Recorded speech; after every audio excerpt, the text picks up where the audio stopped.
pader ng KCC dahil po sa lindol.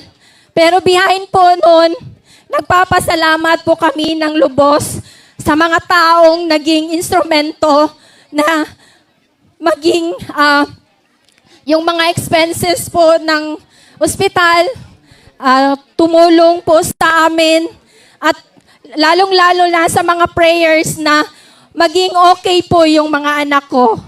Maraming salamat po. At sa atin pong lahat na kahit po ganito po ang nangyari sa ating buhay, maging matatag po tayo dahil nandyan po ang Diyos na umaalalay po sa atin at magtiwala po tayo sa process na Kanyang ginawa sa atin. Dahil behind po nito, may maganda pong mangyayari po sa ating buhay. Maraming salamat po.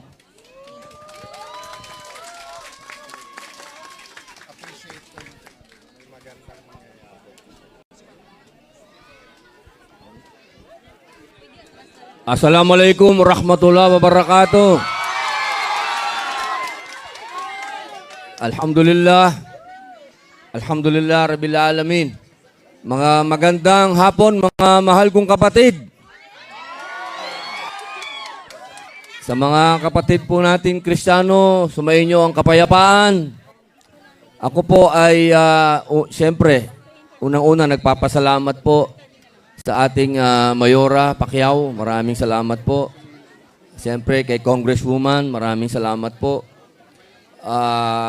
Ito pong pagpunta namin dito, ako po ay siyempre kailangan po natin bigyan ng masigabong palakpakan ang Senate President ng Taong Bayan,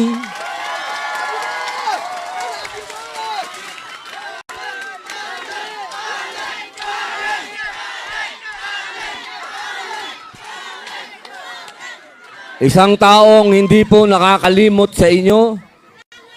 Isang taong hindi po nalilimutan kung ano ang kailangan ng taong bayan, lalong-lalo na po dito sa General Santos.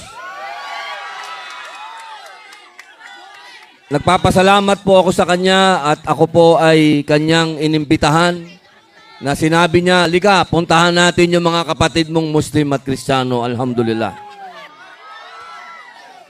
Kaya ngayon po, nandito kami, kasama po ang ating idolo, Senator Alan Cayetano. Maayong hapon sa kaninyong tanan.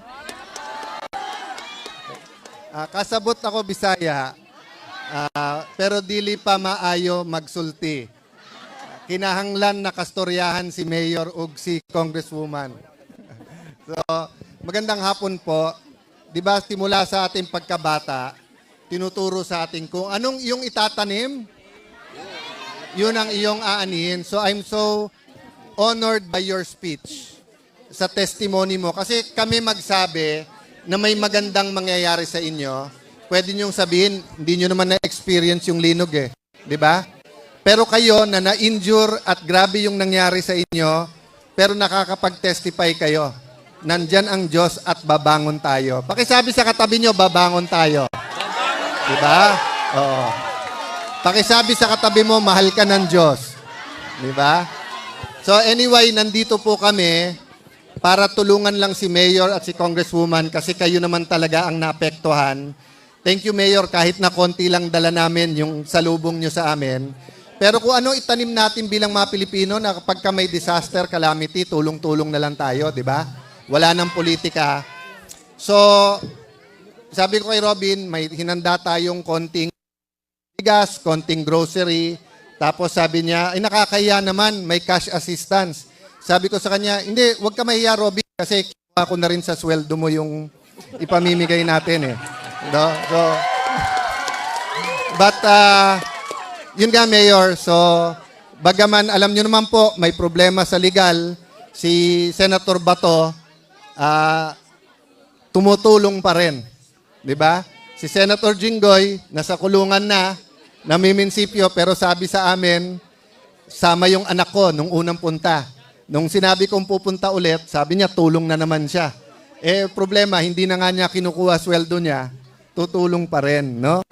So, 10 ng aming mga kasamahan, Mayor, Congresswoman, kung ilan ulit yung nasirang structure? 34,000 na kabahayan. So, hindi biro yon. So, una-una. Kasi kung magpapagawa gobyerno, sabay-sabay, hindi naman matatapos, lahat kayo walang bahay. Pero mapagawa nung iba 10, 100, NHA, makapagpagawa ng 10,000, de tulong-tulong po tayo. Tapos yung public buildings, Mayor, ilan ng? Major 69. 69 major infrastructure natin ang sira, di ba? So gamitin nyo rin kami taga-remind, taga-pahinumdum, di ba? Sa gobyerno na kailangan i-rebuild natin. Sabi nga nila, relief, recovery, reform.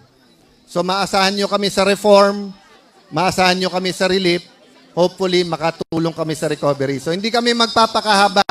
Kami ni Robin ay representative lang ng mga kasamahan nyo sa Senado. God bless you. Salamat po na sinalubong nyo kami lahat. Mayor, Congressman, thank you. Mga kapitan, chairman, thank you po.